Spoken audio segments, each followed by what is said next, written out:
Days after vowing to go to war to defend the H-1B visas, tech billionaire Elon Musk has said that the system which is used to bring skilled foreign workers to the United States of America is broken and needs major reform. Musk and Indian-American tech entrepreneur Vivek Ramaswamy have recently clashed with supporters of US President-elect Donald Trump over the issue of immigration.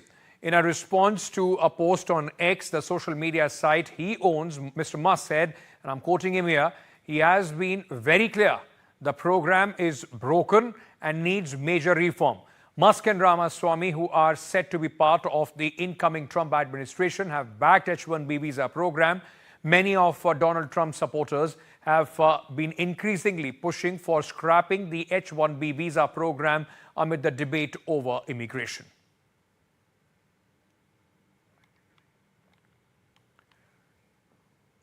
All right, let's just discuss this further, ladies and gentlemen, and try and discuss this at this moment and the impact of what the conversations that are going on in the United States of America.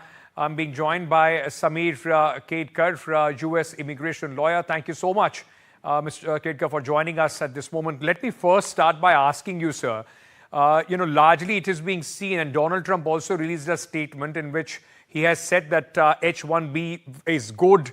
It brings in skilled laborers back to the United States of America. Somehow, a lot of people are seeing Musk, and Donald Trump and Vivek Ramaswamy at this moment at loggerheads with the MAGA supporters. What's happening as far as this entire, debate is going, which is going on in the United States of America? Sure. So yes, we've definitely seen this discussion take a turn that was a little unexpected. Trump has appointed individuals in his staff to oversee immigration who are ardently anti-immigrant. They are the ones with the power to make change and to really affect the lives of H-1B holders and other immigrants in the US. That being said, the level of exposure that Musk, Ramaswamy, and others have brought to this discussion is unprecedented and welcome by many of us who practice in the H-1B community every day and agree that major reform is needed. So what are these reforms that, Mr. Musk is talking about? What are some issues that you see are going to be turned around, or some questions that the new regime could in fact pose as far as H-1B visa is concerned? Well, first of all, it needs to be clear that any major reform needs to be done by Congress. It cannot be done. It can be encouraged by the president, and it certainly cannot be completed by Elon or Vivek, right? It can just be encouraged by them. But by them bringing this attention to the national spotlight, it'll spur that discussion, hopefully with change in Congress. The kind of reform that we would need, first and foremost, is an increase in H-1B numbers. Only 65,000, actually 85,000 a year are allowed to be approved, new H-1B holders. Annually, we have over 300,000 to 400,000 applicants. And so that's a huge loss of talent, mostly Indian nationals who are attending bachelor's and advanced level degree programs in the US, who are struggling to get H-1Bs and find H-1B employment. I mean, the jobs are there for them, the H-1Bs are not. And I think that's the number one place where we can see reform. Right, Karthick Ramakrishnan is also joining us at this moment, political scientist and immigration expert. Thank you so much for joining us here, Karthick. Karthick, let me start by asking you, because we're talking about, as Sameer was saying, about the Indian immigrants in the current, and we are seeing, at least on social media, online, there is a lot of anti-India rhetoric which is going on regarding this H-1B visa at this moment. What are the worries that people have, especially the white Americans have? And, is there a middle way that can be found as far as the H-1B debate is concerned? Thank you for having me. I think, these kinds of anxieties are not new. We've seen it over the years. What I actually find remarkable is that you have a number of Silicon Valley executives who've been quite vocal, especially on the Republican side, or at least shifting over to Trump over the last year or two, who are now vocally defending the importance of the H-1B program. That kind of advocacy was more quiet many years ago. So it's remarkable to see it as loud as it is now. So yes, we are seeing an increase in anti-Indian sentiment, anti-immigrant sentiment being expressed. Some of those are coming from, I would say some well-placed concerns about how much investments are happening in American workers, in American students.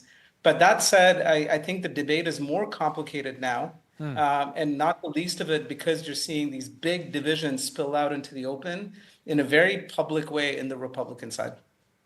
But Karthik, let me understand this from you. A lot of criticism has come the H-1B visa system regarding, the lottery system, which is at this moment prevalent. It keeps out a lot of people who are genuinely, skilled workers, those who can, in fact, find their place in the United States of America. Even in India at this moment, a lot of companies have been pushing for their, new recruits, those who have H-1B visa, to reach before the 20th of January because there is uncertainty what will happen post the Trump administration takes over. Yeah, the thing I would say, though, there is a fair amount of uncertainty. Yes, Congress does make the law and any changes in the law, but we've seen a fair amount of discretion or changes in the pace of approving applications in the past, not necessarily on H-1B, but on green cards, for example. And so this is a very valid and legitimate concern. What we're also seeing, though, is that despite a lot of talk and bluster from candidate Trump, you're seeing that when businesses, and especially large, prominent businesses that contribute a lot to the US GDP, get vocal, and it's not just the tech sector, but also the agricultural sector that spoke up when it came to the nomination of Robert F. Kennedy Jr. to Health and Human Services, and he wanted more influence in USDA. So, I think it will be turbulent in terms of the rhetoric, and you might even see some changes, especially with Stephen Miller playing a significant role on domestic policy. But you are seeing the business community flexing its muscles in a pretty significant way. And Donald Trump, he cares about economic performance. He cares about the stock market performance. So I think that in some ways, cooler heads will prevail on some of the more drastic changes being offered. Sameer, let me ask you in conclusion, specifically in context to India, what kind of the worries that we are seeing at this moment, what can you say to, calm some of the nerves as far as Indians are concerned? Already H-1B is a very touchy topic as far as the Indian, especially the tech sector employees are concerned. What should they look forward to in the coming times? Well, I think it's very promising that this level of attention from those that understand the H-1B and the green card program more than the general public is being brought on a national level. So I think that's a positive thing. Everyone has to understand that changes to affect the H-1B program do not happen right away. It takes a long time. And the Biden administration, before they're turning the reins over to the Trump administration, passed a modernization rule for the H-1B program to make it easier in many ways, more modern and more business friendly. So in many ways, it's business as usual for us in the H-1B world. I just hope to see some major changes on the green card front. That is really where the changes need to happen, especially for Indian nationals. Lifting the per country limitation on the annual employment-based green card quota is the most important thing that can happen to benefit businesses and the Indian community. Gentlemen, thank you so much for speaking to us on this very important issue. Lakhs and lakhs of Indians, those who are hoping with their dreams as far as the United States is concerned, are keenly watching what happens post January 20th. Thank you for being with us at this moment.